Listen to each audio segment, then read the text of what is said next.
Simple ಆಗಿರುವಂತಹ ಒಂದು 2 ಅಂಕದ ಪ್ರಶ್ನೆ. ನೋಟ್ ಮೇಕಿಂಗ್ ಅನ್ನುವಂಥ ಒಂದು ಗ್ರಾಮರ್ ಇದು. ಇಲ್ಲಿ ಈ ರೀತಿ ಒಂದು ಡೈಗ್ರಾಮ್ ಕೊಟ್ಟಿರ್ತಾರೆ. ಇದಕ್ಕೆ ಮೊದಲು 4 ಮಾರ್ಕ್ಸ್ ಇತ್ತು, 3 ಮಾಡಿದರು, ಅದಾದ ನಂತರ 2 ಮಾರ್ಕ್ಸಿಗೆ ತಂದಿಟ್ಟಿದ್ದಾರೆ. ಇದು ತುಂಬ ಅಂದರೆ ತುಂಬ ಸುಲಭವಾಗಿರ್ತಕ್ಕಂಥದ್ದು. ಕ್ವಶನ್ ನಂಬರ್ 33 ನಾವಿಲ್ಲಿ ಕಲಿತಾ ಇದ್ದೇವೆ. ಸೆಕೆಂಡ್ PUC ಇಂಗ್ಲೀಷ್ ಎಕ್ಸಾಮಿನೇಷನ್, ನಾಳೆನೇ ಇಂಗ್ಲೀಷ್ ಎಕ್ಸಾಮ್ ಇದೆ, ಮಾರ್ಚ್ 3ನೇ ತಾರೀಕು. ಇದನ್ನು ನಾವಿಲ್ಲಿ ಕಲ್ತ್ಬಿಡೋಣ.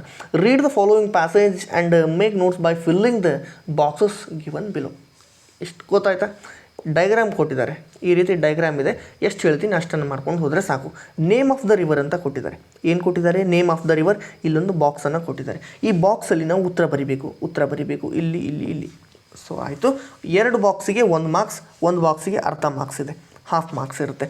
ನೇಮ್ ಆಫ್ ದ ರಿವರ್ ಅಂತ ಕೊಟ್ಟಿದ್ದಾರೆ. ಹಾಗಿದ್ರೆ ಇಲ್ಲಿ ಏನು ಬರೀಬೇಕು ನನಗಂತೂ ಏನು ಗೊತ್ತಾಗ್ತಾ ಇಲ್ಲ ಅಂತಂದರೆ, ಫಾಲೋಸ್ ದ ರಿವರ್ ಅಂತ ಇಲ್ಲಿ ಒಂದು ವರ್ಡನ್ನು ಕೊಟ್ಟಿರ್ತಾರೆ. ಫಾಲೋ ದ ರಿವರ್ ಇಲ್ಲಿ ಅಂತಂದರೆ ಫ್ಲೋಸ್ ಅಂತ ಇದೆ, ಫ್ಲೋಸ್ ಥ್ರೂ ಅಂತ ಇದೆ, ಇಲ್ಲಿ ಫ್ಲೋಸ್ ಥ್ರೂ ಅಂತ ಇದೆ. ಆಯಿತಾ? So the Tungabhadra one of the major rivers. ಹಾಗಿದ್ರೆ ಆಫ್ ಕರ್ನಾಟಕ ಅಂತ ಇದೆಯಲ್ಲ. ಸೊ ಇಲ್ಲಿ ನೇಮ್ ಆಫ್ ದ ರಿವರ್, ಇಲ್ಲಿ ರಿವರ್ ಅಂತಂದರೆ ಯಾವುದು? ತುಂಗಭದ್ರಾ ರಿವರ್. ಸೊ ಹಾಗಾಗಿ ನಾನು ಇಲ್ಲಿ ತುಂಗಭದ್ರಾ ಬರಿಬೇಕಾಗುತ್ತೆ. ತುಂಗಭದ್ರಾ ಬರೆದ್ಬಿಟ್ರೆ ಇಲ್ಲಿಗೆ ನಮ್ಗೆ 1 ಮಾರ್ಕ್ಸ್ ಸಿಕ್ತು. ಇಲ್ಲಿ ಫ್ಲೋಸ್ ಥ್ರೂ ಅಂತ ಇದೆ. ಇಲ್ಲಿ ಎಲ್ಲಿದೆ ಫ್ಲೋಸ್ ಥ್ರೂ? ಇಲ್ಲಿ ಫ್ಲೋಸ್ ಥ್ರೂ ಅಂತ ಹಿಂಟ್ ಕೊಟ್ಟಿದ್ದಾರೆ. ಹಿಂಟ್ ಕೊಟ್ಟ ತಕ್ಷಣ ಇಲ್ಲಿ ಮುಂದಿನ ಶಬ್ದ ಏನಿದೆ ನೋಡಿ ನೆಕ್ಸ್ಟ್ ನೋಡೋಣ. ನೋಡಿ, ಹಿಂದೆ ಕೊಟ್ಟಿರ್ತಕ್ಕಂಥದ್ದು ಇಲ್ಲಿ ಫ್ಲೋಸ್ ಥ್ರೂ ಅಂತ ಇದೆಯಲ್ವ, ಇಲ್ಲಿ ಕರ್ನಾಟಕ ಅಂತ ಒಂದು ಬಾಕ್ಸಲ್ಲಿ ಅವರೇ ಕೊಟ್ಟುಬಿಟ್ಟಿದ್ದಾರೆ. ಹಿಂಟ್ ಇದು. ಇದ್ರ ಕೆಳಗೆ ನಾವು ನೆಕ್ಸ್ಟ್ ಏನು ಮಾಡಬೇಕಂತಂದರೆ Karnataka, next during the most course ಇಲ್ಲಿ ಇನ್ನೊಂದು ಸ್ಟೇಟ್ ಬರಿಬೇಕಾಗತ್ತೆ ನಾವು. ಕರ್ನಾಟಕ, ಅದಾದ ನಂತರ ಆಂಧ್ರ ಪ್ರದೇಶ ಇಲ್ಲಿ ಮುಂದೆ ಕೊಟ್ಟಿದ್ದಾರೆ. ಇದನ್ನು ಸ್ವಲ್ಪ ಹಾಗೆ ನೋಡ್ತಾ ಹೋಗಿ ಆಂಧ್ರ ಪ್ರದೇಶ ಅಂತ ಕೊಟ್ಟಿದ್ದಾರೆ. ಇಲ್ಲಿ ನಾವು ಆಂಧ್ರ ಪ್ರದೇಶ ಅಂತ ಬರಿಬೇಕಾಗತ್ತೆ.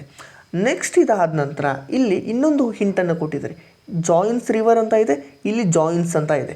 ಎರಡೂ ಮ್ಯಾಚ್ ಮಾಡಿಕೊಂಡು ನಾವು ಇಲ್ಲೊಂದು ರಿವರ್ ಬರಿಬೇಕಾಗುತ್ತೆ. ಸೊ ಹಾಗಾಗಿ ಇಲ್ಲಿ 3 ಅಂತ ಕೊಟ್ಟಿದ್ದಾರೆ. ಫಸ್ಟ್ ಇದ್ರ ಮುಂದೆ ಇರ್ತಕ್ಕಂಥದ್ದು ಯಾವುದು? ಕೃಷ್ಣ ಅಂತ ಬರೀಬೇಕು. ಇಲ್ಲಿ ಕೃಷ್ಣ ಅಂತ ಬರೀರಿ. ಅದಾದ ನಂತರ ಇಲ್ಲಿ ನಿಯರ್ ಅನ್ನುವಂಥ ಒಂದು ಹಿಂಟ್ ಕೊಟ್ಟಿದ್ದಾರೆ ಅಲ್ವಾ, ಇಲ್ಲಿ ನಿಯರ್ ಅನ್ನುವಂಥ ಹಿಂಟ್ ಕೊಟ್ಟಿದ್ದಾರೆ. ಇಲ್ಲಿ 4ನೇ ಆನ್ಸರ್ ಏನು ಬರಿಬೇಕಂತಂದರೆ ಇಲ್ಲೊಂದು ಇದೆ ನೋಡಿ, ಮುರ್ವಾಕೊಂಡ ಅಂತ ಇದೆ. ಮುರ್ವಾಕೊಂಡ ಅಂತಂದರೆ ಇದು ಒಂದು ರಿವರ್. ಇಲ್ಲಿ ಬರೆದ್ಬಿಟ್ರೆ ಮುಗೀತು. ಇಷ್ಟು ಬರೆದ್ರೆ ನಮಗೆ 2 ಮಾರ್ಕ್ಸ್. ಇನ್ನೂ 2 ನಿಮಿಷದಲ್ಲಿ 2 ಮಾರ್ಕ್ಸ್ ನಾವು ಕಲ್ತ್ವಿ. ಹಾಗಿದ್ರೆ ಇನ್ನೊಂದು ಸಲ ನೀವು ಈ ಒಂದು ವಿಡಿಯೋ ನೋಡಿದ್ರೆ ನಿಮ್ಗೆ ಅರ್ಥ ಆಗುತ್ತೆ. ಇಲ್ಲಾಂದರೆ ನಾನು ಇನ್ನೊಂದು ಸಲ ರಿವಿಷನ್ ಮಾಡಿಬಿಡ್ತೀನಿ. ನೇಮ್ ಆಫ್ ದ ರಿವರ್ ಅಂತ ಇದೆ ನೋಡಿ, ಇಲ್ಲಿ ಬಾಕ್ಸ್ ಕೊಟ್ಟಿರ್ತಾರೆ. ಈ ರೀತಿ ಎಲ್ಲ ಬಾಕ್ಸ್ ಕೊಟ್ಟಿರ್ತಾರೆ. ಸೊ ಹಿಂಟ್ ಕೂಡ ಅವರೇ ಕೊಟ್ಟಿರ್ತಾರೆ. ಇಲ್ಲಿ ಫ್ಲೋಸ್ ಥ್ರೂ ಅಂತ ಇದೆ, ಇಲ್ಲಿ ನೋಡಿ ಫ್ಲೋಸ್ ಥ್ರೂ ಅಂತ ಇದೆ. ಸೊ ಇಲ್ಲಿ ಹಿಂದ್ಗಡೆ ನಮಗೆ ಯಾವುದೇ ರೀತಿ ಹಿಂಟ್ ಕೊಟ್ಟಿಲ್ಲ, ನೇಮ್ ಆಫ್ ದ ರಿವರ್ ಅಂತ ಕೊಟ್ಟು ಬಿಟ್ಟಿದ್ದಾರೆ. ಸೊ ಹಾಗಾಗಿ ಇಲ್ಲಿ ತುಂಗಭದ್ರಾ ಬರುತ್ತೆ. ಇಲ್ಲಿ ಬಾಕ್ಸ್ ಇರುತ್ತಲ್ವಾ, ಇದ್ರ ಹಿಂದೆನೇ ಫ್ಲೋಸ್ ದ ರಿವರ್. ಇಲ್ಲಿ ಹಿಂದೆ ಯಾವುದಾದ್ರೂ ರಿವರ್ ಅಂತ ಇದೆಯಾ? ಸೊ ರಿವರ್ ಅಂದ ತಕ್ಷಣ ತುಂಗಭದ್ರಾ. ರಿವರ್ ಅಂದರೆ ನದಿ, ಇದು ತುಂಗಭದ್ರಾ ನದಿ ಅಂತ ನಿಮಗೆ ಗೊತ್ತಾಗುತ್ತೆ. ಇಲ್ಲಿ ಬರೀರಿ ಫ್ಲೋಸ್ ಥ್ರೂ. ಇಲ್ಲಿ ಕರ್ನಾಟಕ ಅಂತ ಕೊಟ್ಟಿದ್ದಾರೆ. ಕರ್ನಾಟಕ ಮುಂದೆ ಇರ್ತಕ್ಕಂಥದ್ದು ಯಾವುದು? ಇನ್ನೊಂದು ಸ್ಟೇಟನ್ನು ಬರೀಬೇಕು. ಇದು 2 ಸ್ಟೇಟಲ್ಲಿ ಹರಿಯುತ್ತೆ ಅಂತ ನಿಮ್ಗೆ ಗೊತ್ತಿರ್ತಕ್ಕಂಥದ್ದು. ಸಿಂಪಲ್ ಲಾಜಿಕನ್ನು ಹಾಕಬೇಕಾಗತ್ತೆ. ಸೊ ಹಾಗಾಗಿ ಇಲ್ಲಿ ಆಂಧ್ರ ಪ್ರದೇಶ ಅಂತ ಬರೀರಿ. 2ನೇ ಒಂದು ಕಾಲಮಿಗೆ ಜಾಯಿನ್ಸ್ ಅಂತ ಒಂದು ಹಿಂಟ್ ಕೊಟ್ಟಿದ್ದಾರೆ. ಇಲ್ಲಿ ಜಾಯಿನ್ಸ್ ಅಂತ ಇದೆ. ಜಾಯಿನ್ ಹಿಂದ್ಗಡೆ ಇಲ್ಲೊಂದು ನಮಗೆ ಸಿಕ್ತು. ಜಾಯಿನ್ ಮುಂದ್ಗಡೆ ಏನು ಸಿಗುತ್ತೆ ಅಂತಂದರೆ ಕೃಷ್ಣ ಅಂತ ಸಿಗುತ್ತೆ. ನಿಯರ್ ಯಾವುದು ಅಂದರೆ ಇದನ್ನು ಬರೆದುಬಿಡಿ. ಇಷ್ಟು ಬರೆದುಬಿಟ್ರೆ ನಮಗೆ 2 ಮಾರ್ಕ್ಸ್ ಸಿಗ್ತಾ ಇದೆ. ಇದಿಷ್ಟು ಈ ಒಂದು ವಿಡಿಯೋದಲ್ಲಿ. ಇದನ್ನು ಇನ್ನೊಂದು ಸಲ ನೋಡಿ, ನಿಮಗೆ ತುಂಬ ಹೆಲ್ಪ್ ಆಗುತ್ತೆ. ಸೊ ಹಾಗಾಗಿ ಇಲ್ಲಿ ಕೊಟ್ಟಿದ್ದೀನಿ ನೋಡಿ, ನಿಮ್ಮ ಟಾಸ್ಕ್ 2 ಟಾಸ್ಕ್ ಕೊಡ್ತೀನಿ. ನೀವು ಕರೆಕ್ಟಾಗಿ ಲಿಟ್ರಲಿ ಕುತ್ಕೊಂಡು ಮಾಡಿದರೆ 2 ಮಾರ್ಕ್ಸ್ ನಿಮಗೆ ಸುಲಭವಾಗಿ ಸಿಗುತ್ತೆ. ಇದನ್ನು ಲಿಟ್ರಲಿ ನೀವು ಮಾಡಬೇಕು. ಕುತ್ಕೊಂಡು ಮಾಡಿ ಟೆಲಿಗ್ರಾಮ್ ಚಾನಲಲ್ಲಿ ನನಗೆ ಬೇಕಂತಂದ್ರೆ ನೋಟ್ ಸೆಂಡ್ ಮಾಡಿ, ಸರ್ ನಾನು ಮಾಡಿದ್ದೀನಿ ಅಂತ. ನಿಮ್ಗೆ ತುಂಬ ಪ್ರಾಕ್ಟೀಸ್ ಆಗುತ್ತೆ. ಇದೊಂದು ಗ್ರಾಮರನ್ನು ನಾನು ಕೊಟ್ಟಿದ್ದೀನಿ.